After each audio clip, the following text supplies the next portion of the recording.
Hi, I'm Melanie. And I'm Carly, and welcome back to our podcast. And today we are talking about our predictions, our hopes, our dreams, our fears, our big hopes. For the next season of Bridgerton, Bridgerton Season 2.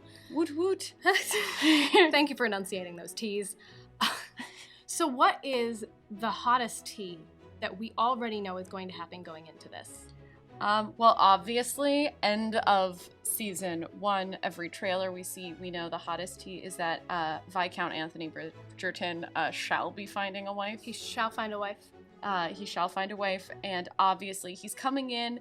I think it's spicy tea because it's like he's coming in with this energy of, not that you want your tea to be spicy. Yeah, chai. Chai can be spicy. Yeah. Which is actually very, very relevant because the two people who were cast in the new roles that have yet to be mentioned are in fact from that area of the world where chai was invented, around that Middle Eastern India area. They can't exactly, I don't think, track back. I mean, chai is the Indian word for tea, but the style of tea. Where is that? Good question. Well, I don't know. This is not research that I've done. Yeah. I just like chai tea. I don't want to misname anybody. You know what? I will do a deep dive and I will find that out for next time. We love that. We can learn about the origin of chai tea, which is just tea.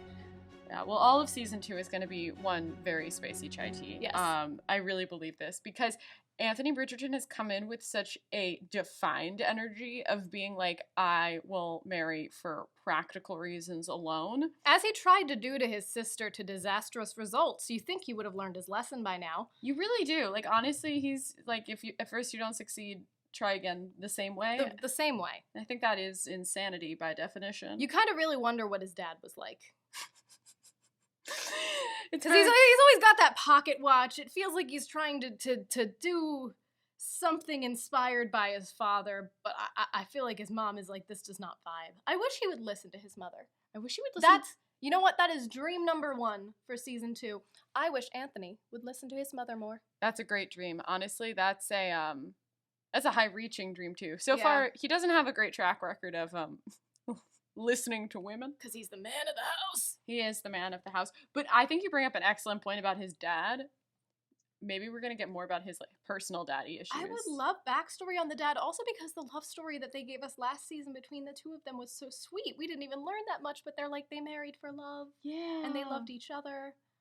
Just, I would love that little story. I don't know if there's a novel version of that, but if there is, and they never put it in the show, I would still read it. Yeah. And they definitely, like, the dad had to be alive for enough time to have 5,000 children. Yes, he did. So, like, he must have made a significant impact. And they said he died right before Hyacinth was born. Yes, it's true. So Hyacinth is about 10, 11, 12. So he's been in charge of Anthony's been in charge of the family for 10 years? How old is he? I believe he's late 20s, early 30s, something like that. Because if Daphne is in, like, her early 20s. She was, I believe, around 21. Yeah, she's right there, which means he is... Isn't it funny how, like, she was basically old to get married? She wasn't old. She was, like, great age. She was old, though. They waited for it. But then he's like, I've been too young up until this point. Yeah. A double standard. Double standies. What about you? What do you think is your hottest tea? The hottest tea going into this, I feel, is that the reveal that Penelope was Lady Whistledown. I mean, her name is Pen. Should have seen that coming. Whoa! That's so true. I just made that connection in this moment. But yeah, I really want to know if that is, like, how is that going to work for her? Because she ran away with the money. Are we going to open on the season and she is no more and is far away in a carriage somewhere far away from her family? Because that's the last shot I got, and that's the impression I got. But that would be a whole lot of drama from the Featheringtons right off the bat. Yeah, but they also left off with a ton of drama on their part. Like, that's true. They're not a very, like, under the radar style family. They're always wearing, like, bright yellow. Yellow. It's so much yellow. It's garish, really. Especially on Penelope. Her hair is so white. She's right. Why does her mother keep putting her in that color? Terrible choice. She looks like a sunflower. It's a roast she gave herself. It's honestly indecent in court. Yeah. The disrespect. Quite frankly. My friend Disray got new specs. I'm sorry, I referenced The Office. It had to happen at least once. These worlds can cross. I think it's... If The Office doesn't actually exist in a Bridgerton type world at its core. Oh my god, give me a Bridgerton spinoff, but it's like the townspeople trying to deal with all the insane stuff. Because we also saw last season, Simon came in on his little patronage and discovered that his manager, the steward left things in a disarray, and he has to fix that. I would love a spin-off series about like what is going on in the lower classes, because actually, and we'll get into this in a different episode, but I've done some research on the times back then and the class divide. Nothing to sneeze at during the Regency period. Not at all. It is a significant class divide, and it also talks a lot about, actually, in America, we're going to get into this later. The War of 1812 just happened. Season one of Bridgerton was 1813. That puts this in 1814. Yeah, that's true. We are really traveling through time and space with all of these rules. Space. Not so much space. No, we pretty much stay in the ton the whole time, don't we? We do. It's not like Pride and Prejudice. It's true. Honestly, it's true. But no, I think that backtracking, the Penelope as Lady Whistledown, she is clearly on the run, and what I think is even interesting is that she's either running away or she's gonna stay, but she's currently being, like, hunted by the Queen. Yeah, that's another detail. The Queen went from loving eating up Lady Whistledown to absolutely wanting to destroy her, seemingly because she just got bored. Yes, and then the other part of it is that, like, Queen Charlotte, who's based on, like, the real Queen Charlotte, it's like a rule among the royals that they don't comment on press.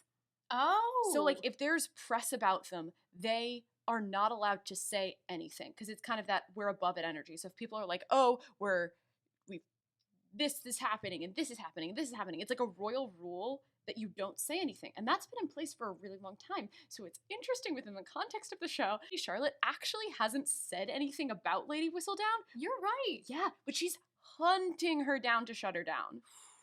Honestly, if Penelope hadn't, like, secondhand gotten the warning, like, through happenstance through Elouise, like, she would be in big trouble. Yeah. Speaking of Elouise, what do we think's happening there? She's coming out this season. She is coming out this Hopes season. and dreams for this season. I hope Elouise finds absolutely nobody to dance with. That girl deserves to be able to go off and be her Jane Austen and write beautiful letters to whatever pretty woman she finds late in life. Or not Jane Austen. Jane Austen liked a man. Emily Dickinson. Yeah.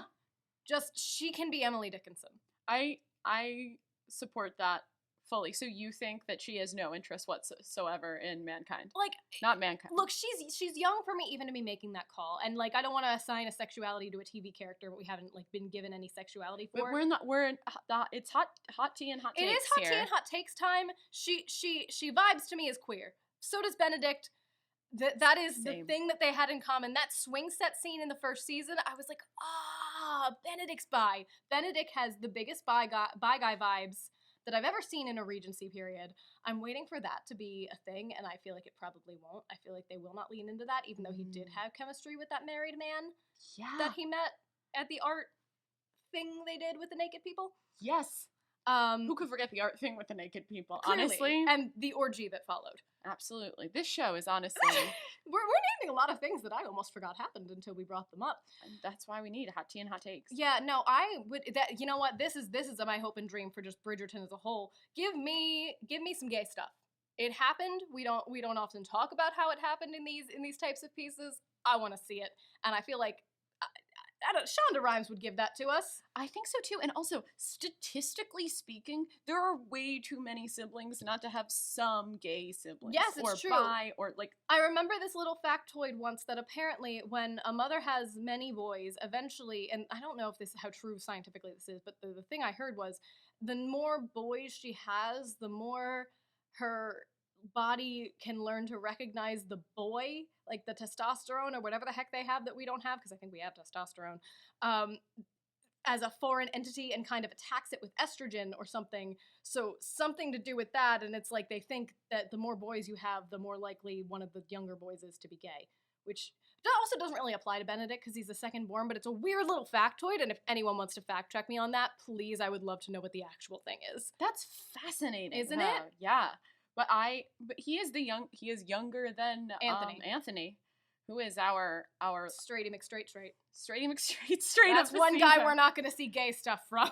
Yeah, no, we are not. He is down the line straight. He's having trouble with getting over that opera singer. I think that's going to be one of the big things for this season. I know. It's going to be sad. I feel like she's not going to come into play as much because I don't think I saw her on the cast list. Yeah. So she's like gone, which good for her. She deserved better. She knew what she wanted and he didn't. And then also it's funny because it's kind of like seeing season 1 of Bridgerton was kind of like seeing Anthony's villain origin story, but like romantic villain origin story. Yes. You know what I mean? Because it set it up in two ways. It set it up in how he believed that Daphne was to go about getting married, which is telling about his own expectations of a woman in his own life. And then you have the flip side, the Jekyll to, or no, the Mr. Hyde to his Dr. Jekyll, if you will, who just wants to go into the woods and have sex with the opera singer really, really fast while he's got a minute. Totally. That hardcore, that speed run repression is also very, very just a crash to watch. I don't know how that's going to play in this season. I don't know how that's going to play either. I think that a dream I have for watching the season is that now that we have him in this kind of... I am a big old fan of the melting of the emotionally unavailable character. Oh, yes. My favorite trope of all time. I fall for the guy every time. And I don't want to fall for Anthony, but I feel like it's going to happen. Oh, you can't be that, like, that level of attractive plus decorum plus an entire lack of emotional availability is probably the hottest combo there is. The contrast is what's really... That's a sexy contrast. Yeah, if he 3/4 rolls his sleeves, it'll be like, and it's over. Oh God, he's gonna do it. You know he's gonna do it in a scene, and it's gonna. I'm resisting, but mark my words, we're gonna mark the episode when it happens. When I accidentally fall in love with Anthony Bridgerton. I believe it. Honestly, it's kind of inevitable. I think that he is. They've done such a good job setting him up to be this, you know what, I think that's what I really like about it. They've really set him up to be so emotionally unavailable in a way that you can point to and be like, oh, that's what happened that got him here. Yes. And because of that, like, you don't see that in other shows. It's normally just some person that's like, nah, I don't care. That's true. This is the Disney Prince backstory we never get. Oh my God, you're so right. Because now we can kind of point to it and be like, oh, no, we know you have a heart underneath. Whereas before, even with, last season with the Duke of Hastings. Ah, yes. We didn't know Simon. Well, we did know Simon's backstory, but it took a couple episodes to get there. I liked that there was one episode that was like, we're going to do all backstory right now. So much backstory all at once, but we didn't know it for so long. We were just like, all right, he's being weird. Like, he's just such a rake. Whereas Anthony, we've got it right off the bat why he's a rake, and it's repression. I'm sure it was always repression for all of them. Yeah. But yes. And this is a great segue into my next question is, what do you think that the woman who melts Anthony's heart is going to have to be like? Ooh, wow. This is a hard-hitting question. What a good question for going into season 2. Am I stalling? I would never do. To help you out, I think like my base thing is she's going to have to be a huge pain in the ass. Yes. Just like his sisters. Yeah. Like, incredibly stubborn. Yes. And the other thing is, like, he has this goal that really can only be described as, like, perfection. Weird. And it is weird. It's super weird, but weirdly, I do think the person he's going to end up with, or at least the one that's going to, like, melt him, is going to hit the hittable marks. Yes. Right? It's like in Pride and Prejudice where Darcy is like, oh, a good woman, she must be excellent at singing and dancing and the pianoforte, and she must improve her mind by extensive reading. And finally Lizzie gets fed up and she's like, oh, she would be a fearsome thing to behold. It's going to be like that. She will be a fearsome thing to behold. So fearsome. Fearsome as all heck. Yes. I'm ready. I'm ready. I don't think Anthony is. I don't think Anthony is either. Because I also think that the person he's describing, and we see it in a lot of, like, romance canon across the board. This genre is that there's this description of somebody who's, like, smart, talented, but kind, like, loving, but confident, like, this person. And the thing is, when we see that stock character meet the unavailable character, they're always a bit taken aback because the person they've actually just, while that person does fit every marker that they've described, that level of like power never comes in a quiet box. No! And I think that's what it is. It subverts this expectation that like the perfect woman is quiet, because that's never on the list, but it's this unspoken expectation. Women should be seen and not heard. Of course. It's the Regency period. Welcome even to though our you have a podcast. queen, but whatever. Yeah, so exactly, because those traits in real life, they just don't translate. You would not get a quiet person who is also well-read. If she's gonna be well-read and be as confident as he wants to, when he says something she doesn't like, she's gonna say something. And that's where I think this the theme of season 2 for Anthony, I'm predicting, is going to be how love is perfection, even if it doesn't look the way he expected it to. Yeah. I completely agree. He's going to have to learn to stop fighting himself. He's going to be in his own way the entire time. Yeah. Totally. He's grade A in his own way. Yeah. He is both a villain and a hero. That's another good one. Is there a villain? Will there be a villain for that particular part of the story? I weirdly don't think so. I think you're completely right. I think that he is his own villain. I think on her side, which we know from like promos and everything, like Kate Sharma, we know that we don't know a lot about her. I don't think there's going to be a villain on his side, but I think if there's going to be anything on any villain, it's going to be from her side, with the potential plot twist of maybe the opera singer reappearing for but a moment. Okay. Even though she's not on the cast list. I don't know. They don't always release the full cast list. Sometimes they want a surprise. That would be interesting. So it has to be either, and there's no way to predict this, either it's going to be her family. Yeah. Or it's going to be the opera singer. Yeah. It's because you know what? And this goes with the Regency period, the holdback is always on the woman's side. It's so true. That's an excellent point. It's never, it's if it is on the man's side, it is of his own design, because he is the one who has the power, which is one of the themes of this show. We will do what women do. We talk. Exactly. And speaking of talking, let's talk about the other Bridgerton siblings. Do we think that we're going to see anything interesting from any of them? I would really, really love some characterization for, what's the F one's name? Francesca. Yeah. I remembered. I have no clue who she is. Who is Francesca? Who is this woman? I keep forgetting she exists. How old is she even? No idea. She's younger than Elouise. Yeah. She was away last time. We're going to have to get some characterization for her this season, because she's the next one to come out. Yeah.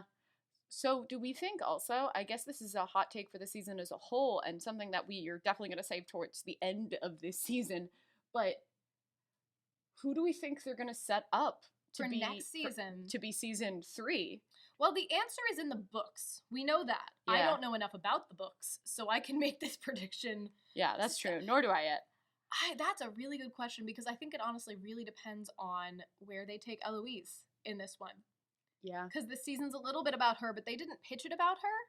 So either next season will be hers, or she'll be tacked onto this one. But the thing is, she as a character deserves more than that. Mm-hmm. So that's it. Season 3 is going to be Elouise. We're thinking way, way far ahead, but that is I'm going to stand on this rock. Season 3, Elouise. Yeah, I buy that. Because also, this show is such a sensation. I cannot, unless it like falls off the rails, I can't see them